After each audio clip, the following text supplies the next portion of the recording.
기자님 펭수 아세요? 네, 알고 있습니다. 펭수가 제일 좋아하는 게 뭔지 아세요? 펭귄이니까 뭐 생선이겠죠? 뭐 고등어? 아니면 뭐 참치? 자, 참치가 이제 무인화돼서 나온다고 하는데 지금 그거를 연결시키려고 그 펭수 얘기를 꺼낸 겁니까? 피디님, 이거 좀 편집해 주세요.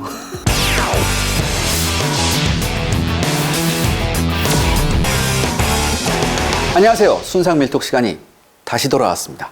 자, 지난 시간까지 우리가 로봇 드론에 관한 얘기를 한번 해봤어요. 무인 드론. 이 무인 드론이 한 단계 더 나아가면 사람이 컨트롤하는 게 아니라 기계 스스로 판단하는 그런 시대가 오거든요. AI의 시대가 도래한 겁니다. 그래서 오늘 좀 몇 가지 그 군사 분야에서 쓰이고 있는 AI를 기반으로 한 장비들을 한번 소개시켜 드릴까 합니다. 첫 번째가 미국군이 쓰고 있는 아마스라는 자율주행차입니다. 미국의 F-35 만든 회사가 미 육군의 탱크 자동화 연구소라고 있어요. 이게 타덱이라고 있는데 여기와 협력으로 연구되는 군용 무인 주행 프로젝트인데 적용될 수 있는 게 뭐 일반 차량에서부터 로켓이나 미사일을 실을 수 있는 뭐 MRLS 같은 것들 이런 것까지 이제 무인화 시킨다는 계획이죠. 근데 이게 문제는 뭐냐면 군대의 장비라는 게 포장된 도로만 가는 게 아니잖아요. 오프로드도 같이 가야죠. 앞에 있는 장애물과 되도록 충돌하지 않고 주행하거나 정지하는 것 이런 테스트가 이루어졌는데 아직까지는 조금 좀 시간이 좀 필요하다 이런 얘기가 나오는데 미국이 2023년인가까지 이런 걸 전부 다 이제 AI를 기반한 무인화 시스템을 전부 다 바꾼다는 계획이 있기 때문에 조만간 이것도 현실화되지 않을까 생각이 됩니다. 그 다음으로 소개해드릴 장비는 이제 JPEG라고 해서 인공지능 낙하산입니다. 왜 인공지능 낙하산이 필요하냐? 예를 들어서 여러분들 공수 작전을 할 때 사람만 떨어뜨리는 게 아니라 물자도 공수로 보급할 수 있잖아요. 근데 낙하산으로 떨어뜨렸던 그 물자가 최악의 경우 적한테 넘어가면 생각해도 싫죠. 근데 사실 이런 게 정말 많았어요.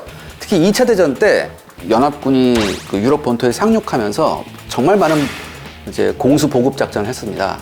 근데 이 보급 물자가 독일군한테 많이 넘어갔어요. 그걸 열어보니까 총도 있고 포도주도 있고 심지어 찝차까지 있었어요. 그래서 독일군들이 이걸 루즈벨트 보급 혹은 처칠 보급이라고 얘기하면서 아주 알토란같이 쓴 바가 있었어요. 그렇다면 아군이 받게 하려면 어떻게 해야 되느냐? 이게 JPEG라고 제가 아까 말씀드렸죠. 이게 조인트 프레지션 에어드롭 시스템이라는 건데 일종의 로봇 낙하산입니다. 그러니까 이 낙하산엔 GPS 수신기가 있고요. 낙하산을 컨트롤할 수 있는 시스템이 달려 있어요. 그 다음에 밑에는 카메라를 기반으로 하는 이미지 시스템도 같이 있습니다. 그래서 자기가 미리 낙하할 곳의 그 지형 정보하고 자기가 갖는 지형 정보를 대조를 하고요. 그 다음에 GPS에서 받는 그 신호를 쫓아가게 돼 있죠. 그래서 화물을 반경 150m 안에는 떨어뜨릴 수 있습니다. 대단한 정밀도죠. 이게 한 번에 나를 수 있는 게 2,000파운드 정도 되니까 한 900kg 정도 돼요. 뭐 아직은 그렇게 많은 양은 아닌데 앞으로의 목표는 1만 파운드, 약 4.5톤의 화물을 반경 250m 내에 낙하시키는 이런 걸 목표로 하고 있는데 개발이 얼마 안 남았다고 하더라고요. 근데 이게 군사적 목적뿐만 아니라 이런 시스템이 있으면 어떤 접근하기 힘든 재난 현장에서도 쓸 수 있죠. 그래서 이거는 뭐 제가 생각하기에는 앞으로 1, 2년 내로 실용화되지 않을까 그런 생각을 해봅니다. AI가 탑재된 그 드론 중에 이제 그 무기들의 콜라보도 예정돼 있다고 하는데 이제 미국의 카네기 멜론 대학에서 시콜스키라는 헬기 회사하고 손잡고 이제 개발하는 건데요.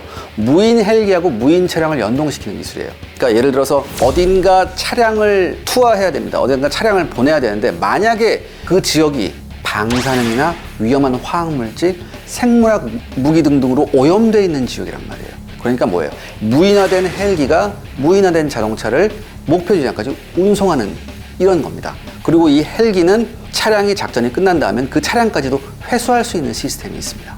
사실 이 계획이 2014년부터 나왔다고 하더라고요. 최근에 테스트한 거는 케이지 내에 실린 무인 차량을 약 한 19km 정도 싣고 날아가서 목표하는데 내려놨다. 그리고 그 내려놓은 그 무인 차량은 대략 주변에 10km 정도를 지형을 살피고 자율주행하면서 정차를 했다. 이런 이제 테스트 결과가 있었습니다.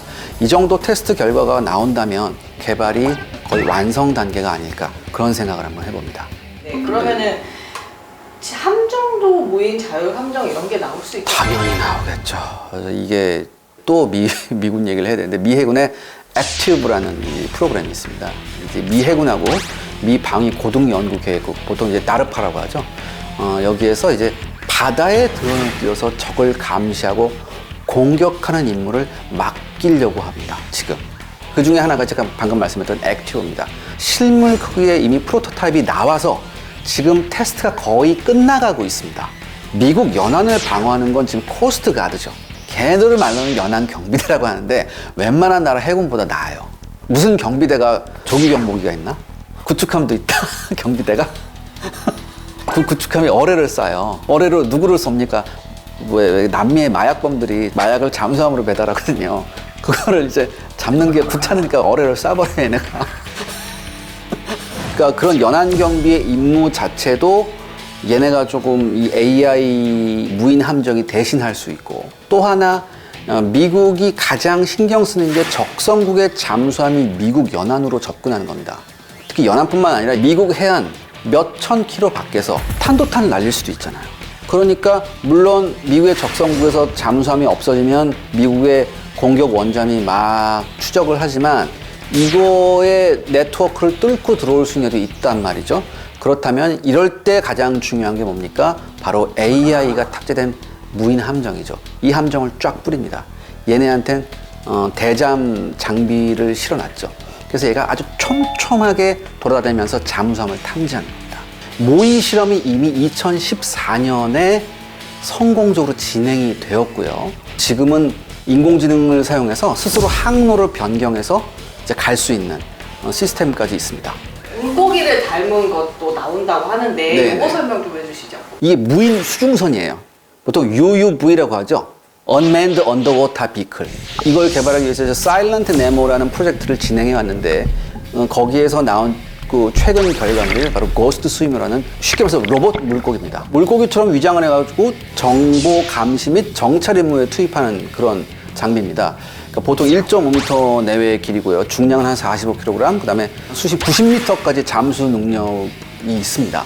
이게 일단은 노트북을 이용해서 원격 조정을 할 수 있어요. 근데 원격 조정할 수 있는 길이가 짧아요. 152m밖에 안 돼요. 수중으로 얘한테 명령을 전파로 내려야 될 거 아니에요. 근데 수중으로 전파가 통과를 못 하니까 리모트 컨트롤을 하려면 와이어가 달려 있거든요. 자, 근데 이렇게 해서는 안 되죠. 그렇기 때문에 얘한테 필요한 건 그 무엇보다도 AI 시스템이겠죠.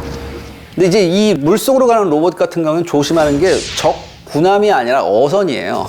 어선이 뭐 했는데 뭐 잡혔어요.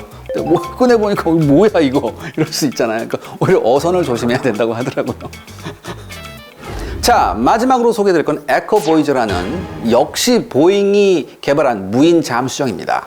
이 무인 잠수정은 앞에 소개해드린 것처럼 물고기 같지 않고 진짜 잠수함 같이 생겼어요. 그래서 이게 무슨 일을 하냐? 적 잠수함을 탐지하고 심지어 기뢰를 탐지해서 제거합니다. 여러분들, 기뢰라는 건 물 위에 떠다는 혹은 수중에 있는 지뢰 같은 거죠. 이거를 해체하는 게 정말 힘들거든요. 그럼 뭐예요? 이렇게 힘들고 위험한 임무를 이런 무인 장비한테 시킨다. 아, 이거 대단한 거죠.